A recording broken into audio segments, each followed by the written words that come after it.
Trump की बेटी Ivanka की हत्या की साजिश का दावा किया गया है। दावा है कि आईआरजीसी के सदस्य ने हत्या की साजिश रची और 32 साल का मोहम्मद बाकिर अल सादी गिरफ्तार हुआ है। अल सादी के पास से इवांका के घर का नक्शा मिला है। ब्रिटिश अखबार द पोस्ट के हवाले से यह खबर सामने आई।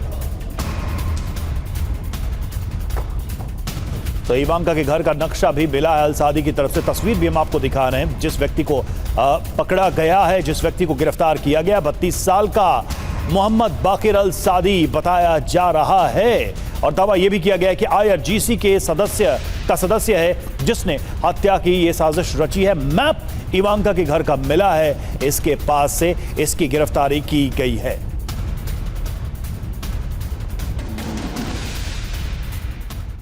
तो डोनाल्ड ट्रंप की बेटी इवांका की हत्या की साजिश क्यों रची गई है, इस बारे में बात करते हैं। और ब्रिटिश अखबार द पोस्ट की रिपोर्ट ने क्या दावा किया है। दरअसल इस रिपोर्ट के मुताबिक इवांका ट्रंप की हत्या की साजिश रची गई थी, पूरी प्लानिंग की गई थी। इवांका ट्रंप की हत्या की साजिश को रचते हुए सुलेमानी की हत्या का बदला लेने के लिए प्लान बनाया गया। आईआरजीसी का शख्स गिरफ्तार आईआरजीसी के ट्रेंड सदस्य ने पर्दाफाश किया। ट्रेनिंग भी मिली थी इसे। मोहम्मद बाकिर अल सादी की उम्र 35 साल। अल सादी के घर से सबूत बरामद। सादी ने इवांका के घर का नक्शा भी पोस्ट किया है। अब सोशल मीडिया पर क्या धमकी दी गई थी, ये भी जान लेते हैं। मैं अमेरिकियों से कहता हूं, इवांका के घर की इस तस्वीर को देखिए, जान लीजिए कि ना तो आपके महल और ना ही सीक्रेट सर्विस आपकी रक्षा करेंगे। हमें इवांका को मारना होगा। फिलहाल इवांका पर नजर रख रहे हैं। मैंने आपसे कहा था हम बदला लेकर रहेंगे। हम डोनाल्ड ट्रंप के घर को वैसे ही जलाएंगे जैसे हमारा घर जलाया गया था। अब ये जान लेते हैं कि आखिर बाकिर अल सादी कौन है जिसने सोशल मीडिया पर ये पोस्ट कर धमकी दी है। ईरानी फौज आईआरजीसी का ट्रेंड सदस्य है। लंदन में 2 यहूदियों की हत्या भी की थी और बेल्जियम में यहूदियों के बीच धमाका किया था।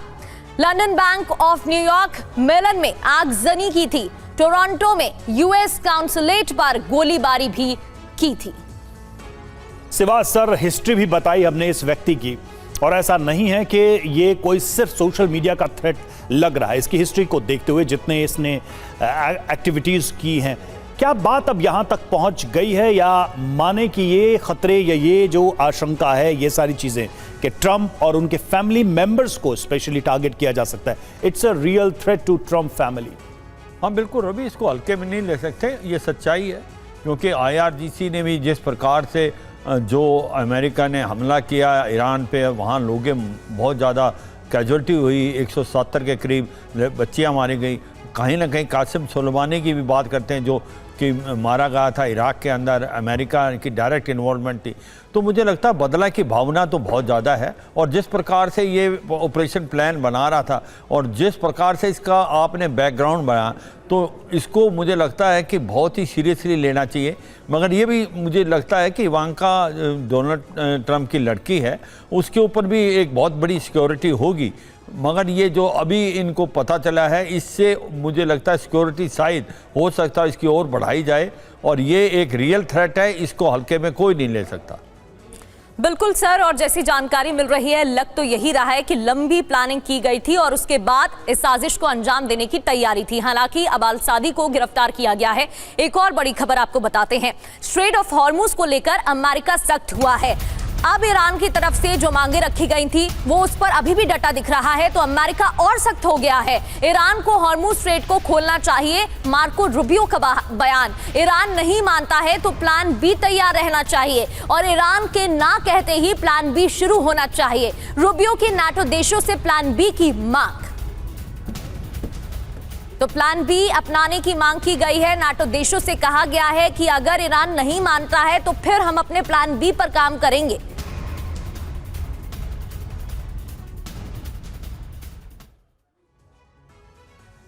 तो ईरान के लिए अमेरिका का प्लान बी, मार्को रूबियो ने क्या क्या कहा है वो आपको बताते हैं। हॉर्मुज स्ट्रेट का रास्ता खोल दे ईरान। ईरान ने मना किया तो हम क्या करेंगे, ये भी वो सवाल उठा रहे हैं। ईरान के मना करने पर प्लान बी होना चाहिए।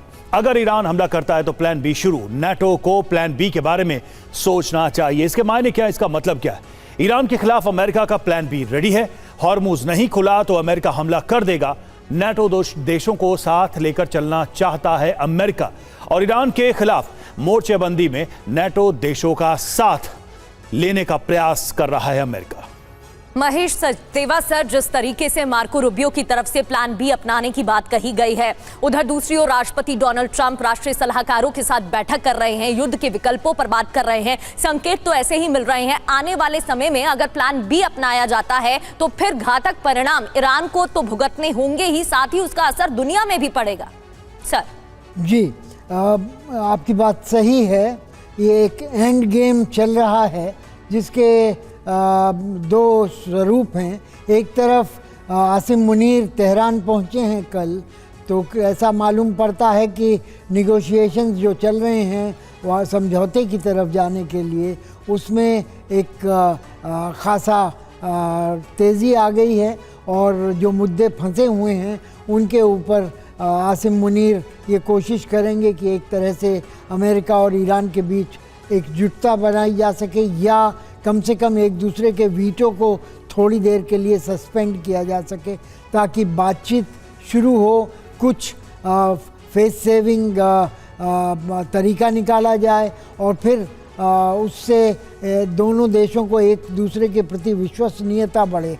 दूसरी ओर जो ये आप ने बताया कि युद्ध की तैयारियां फिर से गंभीरता से ली जा रही हैं, उसके बारे में ये कहना चाहूँगा कि हमेशा ट्रंप साहब दो तरफा बात करते हैं और युद्ध की धमकी को इस तरह से इस्तेमाल करते हैं कि वार्तालाप को ज़्यादा उसको धक्का दिया जा सके, उसको आगे बढ़ाया जा सके।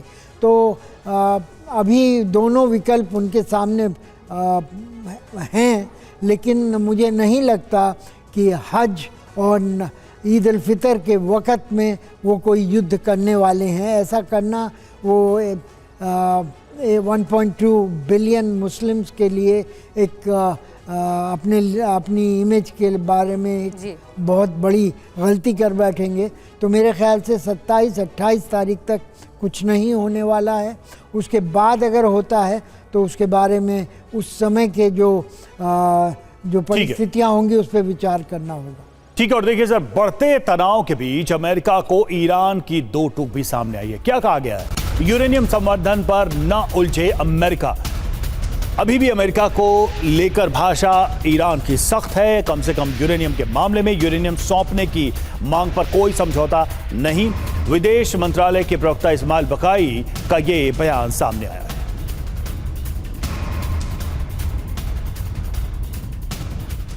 वहीं आईआरजीसी की खुफिया विंग की यूएस को चेतावनी। खुफिया विंग की तरफ से चेतावनी दी गई है, ईरान की धमकियों को गंभीरता से ले। या आईआरजीसी की तरफ से कहा गया है कि गंभीरता से इन धमकियों को लेना चाहिए।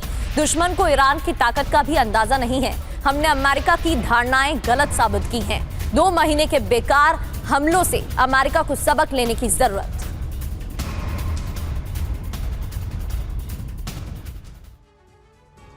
और इधर हॉर्मुज में जहाजों की फीस वसूलने की तैयारी में है ईरान। ओमान के साथ पेमेंट सिस्टम पर बातचीत जारी है और अमेरिका ने कहा कि यह मंजूर नहीं है। न्यूयॉर्क पोस्ट के हवाले से खबर।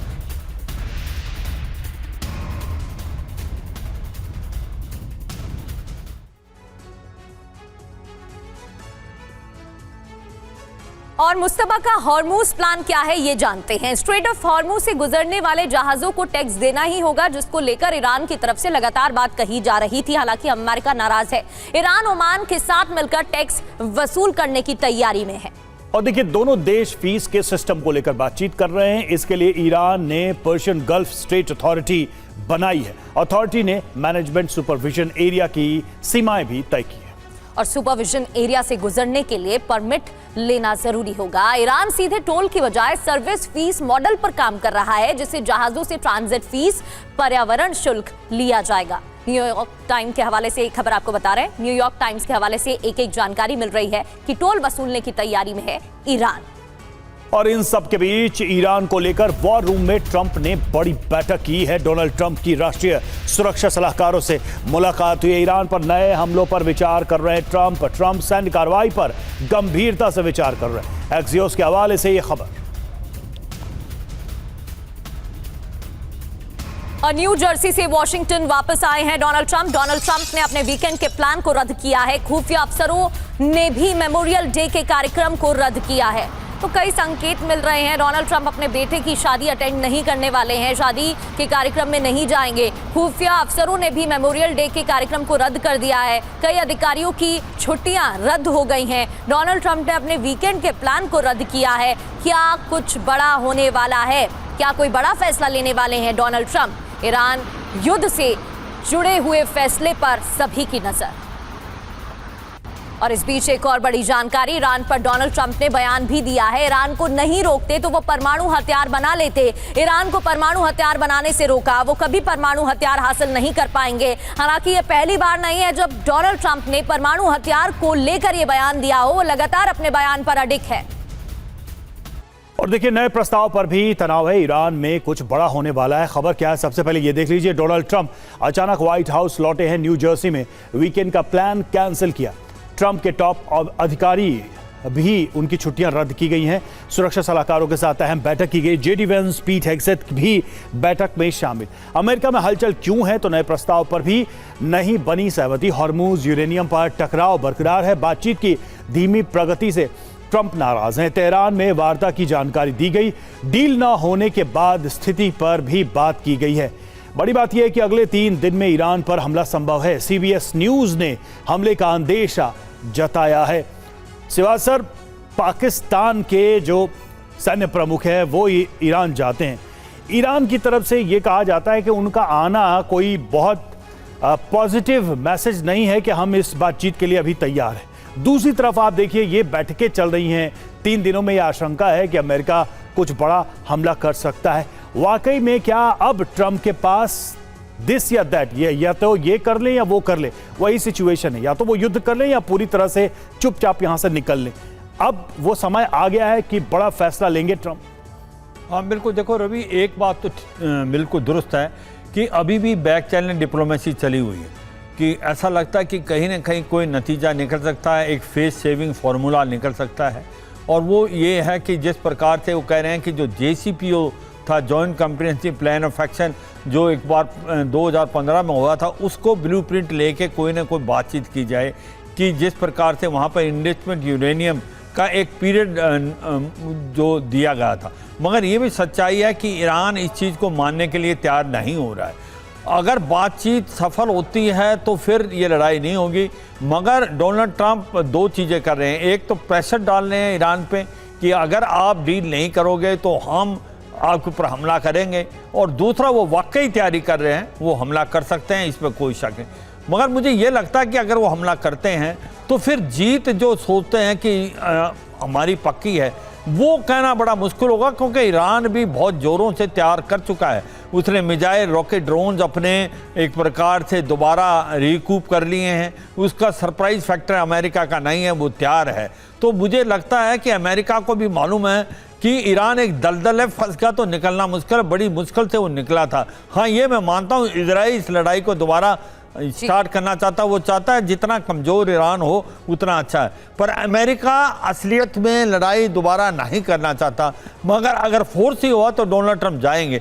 दूसरा मेरा एक और विचार है रवि, ये देखें कि जो अभी परिस्थिति है कि हाँ, मानते हैं कि स्टेट ऑफ हॉर्मुज ब्लॉक है, जो कि 100 के करीब वहाँ से शिप जाते थे, वहाँ 15 से 20 से ज़्यादा नहीं जा रहे, और जो भी शिप जा रहे हैं ज़्यादातर वो एक प्रकार से वहाँ पर टोल दे रहे हैं। मगर ये भी सच्चाई है, एक नेवल ब्लॉकेड अमेरिका ने लगा रखा है, उसके कारण ईरान का ऑयल नहीं जा पा रहा है। और ईरान का जो खर्ग आइलैंड से 90% ऑयल जाता है, वो अगर नहीं जा पाएगा तो कहीं ना कहीं जो उनकी एक प्रकार से जो स्टॉक करने की कैपेबिलिटी वो भी खत्म होगी, और फिर उनको अपने जो ऑयल प्लांट्स हैं वो बंद करने होंगे।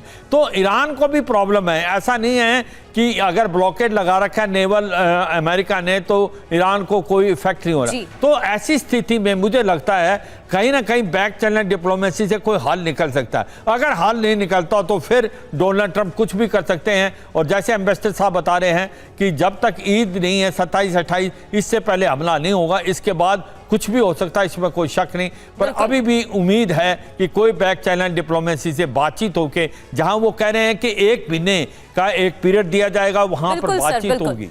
बिल्कुल सर, और उसको लेकर बातचीत भी की जा रही है। बिल्कुल ठीक कहा सर आपने, इस पर लौटेंगे, आगे भी आपसे चर्चा करेंगे। और वैसे भी अमेरिकी नाकाबंदी को तो मास्टर स्ट्रोक की तरह भी देखा जा रहा है, क्योंकि इकोनॉमिकली भी दबाव ईरान पर बढ़ गया है। ईरान पर दोबारा हवाई हमले का खतरा भी बढ़ गया है, क्योंकि हमले की आशंका में नो टाइम जारी किया गया है। ईरान ने हवाई उड़ानों पर प्रतिबंध लगाया है, पश्चिमी हिस्से में उड़ानों पर रोक लगाई गई है।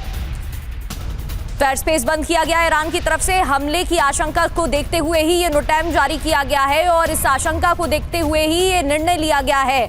ईरान एयर स्पेस बंद, हवाई उड़ानों पर प्रतिबंध लगाया है, पश्चिमी हिस्से में उड़ानों पर रोक लगा दी गई है। और ईरान ने बंद किया अपना एयर स्पेस। जी हां, IRGC ने जारी किया है हाई अलर्ट। इराक में फाइटर जेट की मूवमेंट के बाद यह फैसला लिया। हवाई क्षेत्र में उड़ान भरते दिखे लड़ाकू विमान। कतर और कुवैत में GPS जैमिंग की भी खबर है। तो देखिए, कुछ संकेत ऐसे आए हैं जिसके बाद से IRGC ने यह फैसला लिया है और एक तरीके से उड़ानों को बंद कर दिया गया है, हवाई क्षेत्र को बंद कर दिया गया है। इराक में फाइटर जेट की मूवमेंट के बाद यह फैसला लिया गया है।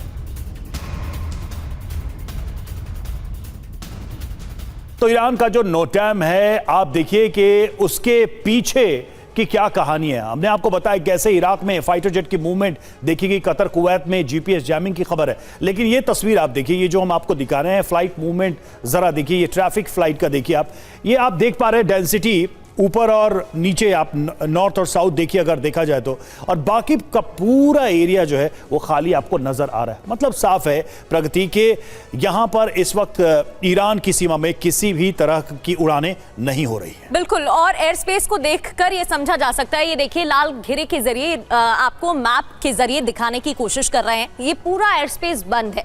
जिस तरीके से युद्ध की आशंका बढ़ गई है, उसके बाद ही ये फैसला लिया गया। आप देख सकते हैं इसके चारों ओर से यहाँ पर विमानों की उड़ान दिखाई दे रही है, लेकिन ये एयर स्पेस बंद है।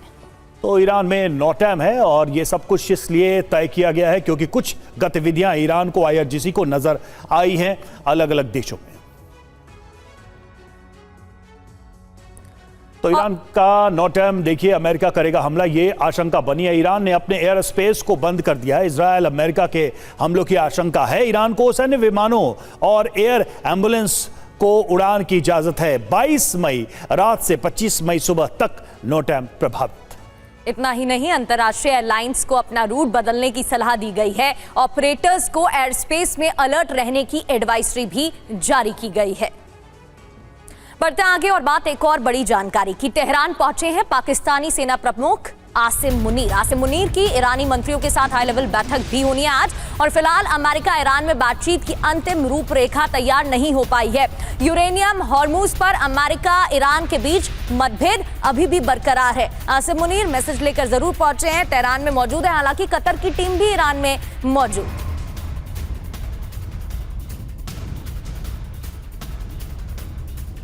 और देखिए, बातचीत पर ईरानी विदेश मंत्रालय के प्रवक्ता इस्माइल बकाई का बयान आया है। कहा, मुनीर की यात्रा को सफलता का संकेत नहीं समझना चाहिए, बातचीत से पहले मुद्दे हल होने चाहिए। इस्माइल बकाई ने कहा, कई मुद्दों पर एक समान राय नहीं है। इस्माइल बकाई का बयान।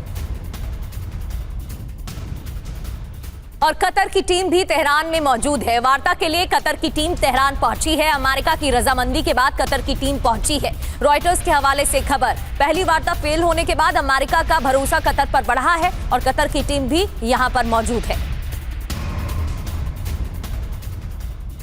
और ईरान ने इस बार कालीबाफ को सौंपी है वार्ता की कमान। मोस्तफा ने कालीबाफ को सौंपी वार्ता की कमान। ईरानी प्रतिनिधिमंडल का नेतृत्व करेंगे कालीबाफ। कालीबाफ की कट्टरपंथी नेता की छवि है। और वहीं कतर ने तुर्की, सऊदी अरब और जॉर्डन से बात की है। कतर के प्रधानमंत्री शेख मोहम्मद ने तुर्की, सऊदी अरब और जॉर्डन के विदेश मंत्रियों से बात की। अमेरिका और ईरान के बीच होने वाली डील पर बात।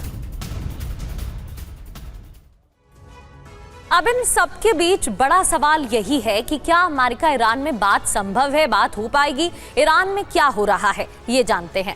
आसिम मुनीर मौजूद हैं, तेहरान पहुंचे हैं, तो दूसरी ओर कतर की टीम भी ईरान में मौजूद है।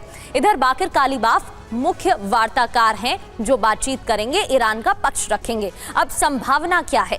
अगले दौर की वार्ता का रास्ता बनाने की कोशिश की जा रही है। पाकिस्तान फिर मध्यस्थ बनने की कोशिश कर रहा है। कई खाड़ी देशों को लेकर कतर भी कोशिश में जुटा हुआ है। पेच कहां फंस रहा है? अमेरिका और ईरान अपनी अपनी शर्तों पर अड़े हुए हैं। अमेरिका ईरान परमाणु यूरेनियम के मुद्दे पर अड़े हुए हैं। स्ट्रेट ऑफ हॉर्मुज में टैक्स सिस्टम पर दोनों में आर पार और ज्यादा देखने को मिल रहा है। महेश सचदेवा सर, जिस तरीके से पेच फंस रहा है, लग रहा है कि उतना आसान नहीं होने वाला है जैसे पहले भी रहा था। एक तरफ तो अमेरिका की तरफ से जंग की तैयारी बढ़ गई है, ईरान की तरफ से भी, दूसरी ओर बातचीत की भी कोशिश की जा रही है। क्या वाकई में अमेरिका चाहता है कि बातचीत से बात बन जाए, या फिर ये जो जंगी तैयारी है वो सिर्फ और सिर्फ दबाव बनाने की कोशिश है? इसमें दो तीन पहलू आते हैं। पहली बात तो ये कहना चाहूँगा कि चीन के दौर की जो अपेक्षा ट्रंप साहब को बीजिंग जाने से पहले थी वो उसमें सफल नहीं हो पाए हैं, और चीन ने इस बारे में कुछ भी हस्तक्षेप अभी तक तो नहीं किया मालूम पड़ता है। दूसरी बात ये कहना चाहूँगा कि कतर का यहाँ पर आना पहली बार हुआ है। पाकिस्तान के ऊपर जो निर्भरता थी वो कम की जा रही है, तो इससे ये दिखता है कि खाड़ी के देश पाकिस्तान के दौर से खुश नहीं हैं। उनको ये संदेह है कि पाकिस्तान ईरान के साथ कुछ और खिचड़ी पका रहा है, और अगर कतर के लोग यानी उनके संदेशवाहक वहाँ जाते हैं तो वो खाड़ी के देशों का अच्छी तरह से प्रतिनिधित्व कर सकेंगे। खाड़ी के देशों को सबसे ज़्यादा जो ज़रूरत है वो स्ट्रेट ऑफ हॉर्मुज के खोलने की है। उनको जो ईरान का जो एजेंडा है कि पहले ब्लॉकेड हटाया जाए, उसके बाद 30 दिन के अंदर अंदर बातचीत ख़त्म की जाए और समझौता किया जा सके, तो वो मेरे ख्याल से खाड़ी के देशों को ज़्यादा मुनासिब बैठता है। ये अमेरिका चाहता है कि वो यूरेनियम को जो परिष्कृत यूरेनियम है उसको बाहर निकाला जाए पहले, और भी परिवर्तन किए जाएं। चौथी बात जो मैं देखता हूँ यहाँ पर वो ये है कि ईरान ने अपना पक्ष एक तरह से संगठित किया है। रहबर या जो नए आयतुल्ला हैं उन्होंने काबिलाफ को ये नेगोशिएशंस का हेड बनाया है, जो कि IRGC के काफ़ी करीब हैं। दूसरी ओर जो विदेश मंत्रालय के प्रवक्ता हैं उनको इकलौती कल ये सलाहियत दी गई है कि वे ही नेगोशिएशंस के बारे में वक्तव्य दे सकेंगे। तो ये बकाई जो हैं वो विदेश मंत्रालय के प्रतिनिधि रहते हैं, स्पोक्समैन रहते हैं, वही अब इकलौते स्पोक्समैन बनेंगे निगोशिएशन की स्टेज देने का। जो बाकी लोग मनमानी बातें आराकची और वगैरह किया करते थे उनके ऊपर अंकुश किया गया है। तो एक तरह से इतनी संवेदना दिखाई जा रही है ईरान की तरफ से कि ऐसा न हो कि बातचीतों में कोई ऐसी बात निकल जाए। सावधानी रखी जा रही है बयानों में, ताकि बयानों की वजह से माहौल और ज़्यादा ख़राब ना हो, और जिस तरीके का नेगोशिएशन टेबल ईरान सेट करना चाह रहा है उसमें आसानी हो। और देखिए UAE पर हमले को लेकर नई रिपोर्ट आई है। ईरान ने दागे 3300 मिसाइल और ड्रोन। जी हाँ, ग्लोबसेक फोरम में सामने आई है ये रिपोर्ट। राष्ट्रपति के सलाहकार ने दी है जानकारी। UAE और US के सैन्य बेस पर ये हमले हुए। तो युद्ध से जुड़ी तमाम खबरों पर विश्लेषण के लिए, चर्चा के लिए हमारे साथ खास मेहमान जुड़े हुए थे। अब दोनों का बहुत बहुत शुक्रिया। और रुख करेंगे पाकिस्तान से आ रही खबर का। आतंकी हमजा बुरहान के जनाजे का वीडियो सामने आया है। हिजबुल चीफ सैयद सलाउद्दीन इसमें शामिल हुआ है। अल बद्र चीफ बख्त जमीन खान भी पहुंचा। इस्लामाबाद में भारी सुरक्षा के साथ पहुंचे आतंकी सरगना। मुजफ्फराबाद में हुई थी हमजा बुरहान की हत्या। तो देखिए, हमजा बुरहान की अननोन गनमैन ने हत्या कर दी, और उसके बाद से जो जनाजा निकला उसमें आप देखिए कौन कौन से लोग पहुंचे हैं। अगर देखा जाए तो इसमें सबसे बड़ा नाम हिजबुल चीफ सैयद सलाउद्दीन का है। सलाउद्दीन शामिल हुआ। उसके अलावा अल बद्र चीफ बख्त जमीन भी शामिल हुआ। इस्लामाबाद में भारी सुरक्षा के साथ ये आतंकी सरगना पहुंचे हैं इस जनाजे में शामिल होने के लिए। मुजफ्फराबाद में हमजा की हत्या की गई थी। जितेंद्र शर्मा हमारे साथ इस वक्त जुड़े हुए। जितेंद्र, ये जो नाम है, अब सलाउद्दीन का भी नाम है, तो एक बात तो बहुत साफ है कि किस तरीके से आतंकी एक दूसरे से कनेक्टेड है, एक दूसरे के साथ सिंपैथी है और खुलेआम, मतलब वहां कोई रोक टोक नहीं है, वो जनाजे में भी शामिल हो सकते हैं। इन आतंकियों के लिए ये कितना बड़ा झटका है हमजा का मारा जाना?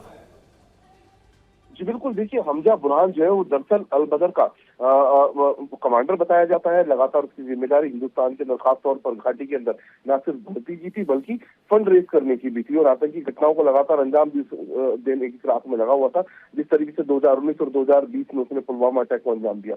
इसके अलावा आप जो वीडियो इस वक्त हम देख रहे हैं वो वीडियो दरअसल इस्लामाबाद का है, जहाँ पर हमजा बुरहान का नमाज जनाजा निकला और उसमें आप देख सकते हैं किस तरीके से अल बदर चीफ वहां पर देखा जा सकता है। बाकायदा जमीन खान उसके चारों तरफ AK-47 से लैस जो आतंकी है वो उसको सिक्योरिटी देते नजर आ रहे हैं।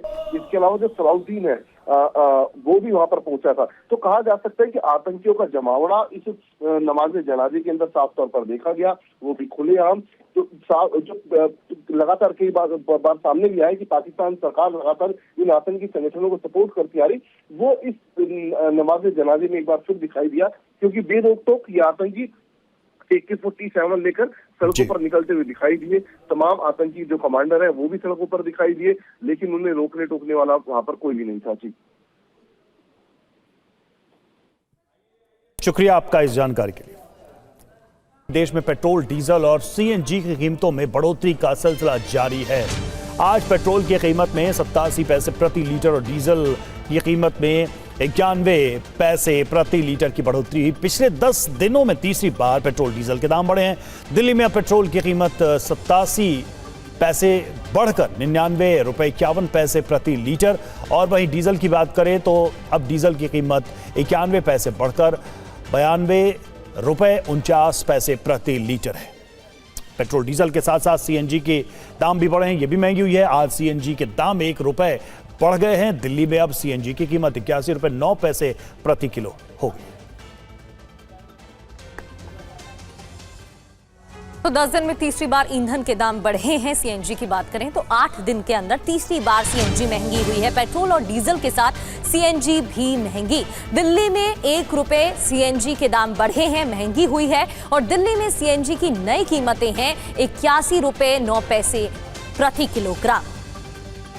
तो लगातार दामों में बढ़ोतरी ईंधन में देखने को मिल रही है। टुकड़ों में दामों में बढ़ोतरी की जा रही है। कहा जा रहा है कि बचत और निवेश में अंतर है, इस वजह से लगातार दाम बढ़ रहे हैं। मिडिल ईस्ट तनाव को लेकर भी ये देखने को मिल रहा है।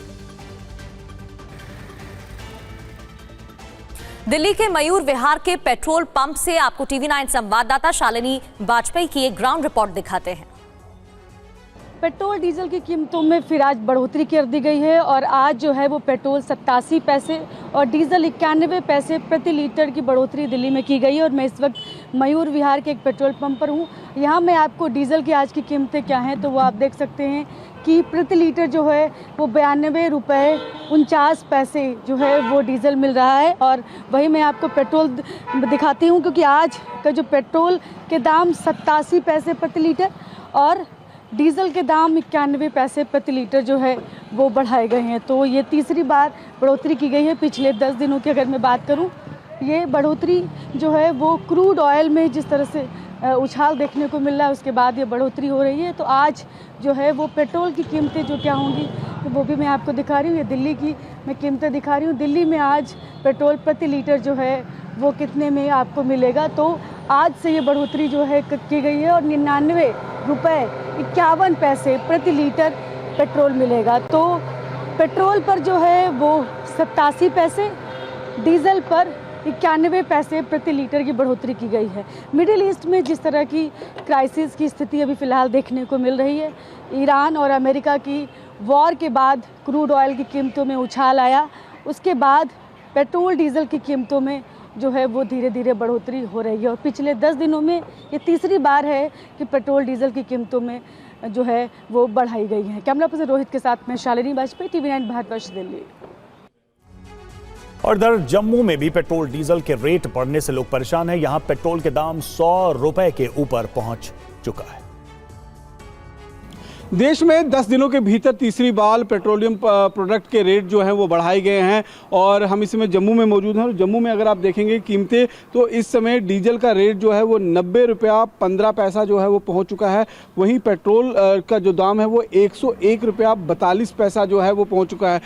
करीबन 87 पैसा पेट्रोल में और 90 पैसा जो है वो डीजल में वृद्धि जो है वो तीसरी बार देखने को मिली है। और जिस तरीके से लगातार प्रधानमंत्री नरेंद्र मोदी की भी तरफ से ये कहा जा रहा था, आग्रह किया जा रहा था कि तेल और ईंधन की जो है वो बचत की जाए और इसके बाद जो है वो लगातार ईंधन के दामों में बढ़ोतरी देखी गई है। यहाँ पर कुछ लोग हमारे साथ मौजूद हैं। सर, आप पेट्रोल भरवाने के लिए यहाँ पर आए थे, लगातार तीसरी बार जो है 10 दिन के भीतर ये रेट जो है बढ़े हैं, कितना फ़र्क पड़ रहा है इससे आपको? सर बहुत ज़्यादा फ़र्क पड़ा हमें, और डेली आना जाना काम पे और इतना महंगा तेल, तो ये तो तीसरी बार हो गया। सर, आप क्या कहेंगे, तीसरी बार जिस तरीके से तेल के दाम जो हैं वो बढ़ाए गए हैं, आज सुबह फिर से बढ़ोतरी हुई है, एक आम आदमी के लिए कितना असर है? मुश्किल हो रहा है, बहुत मुश्किल हो रहा है सर। जो बजट है टूट गया है, बजट बनता ही नहीं है।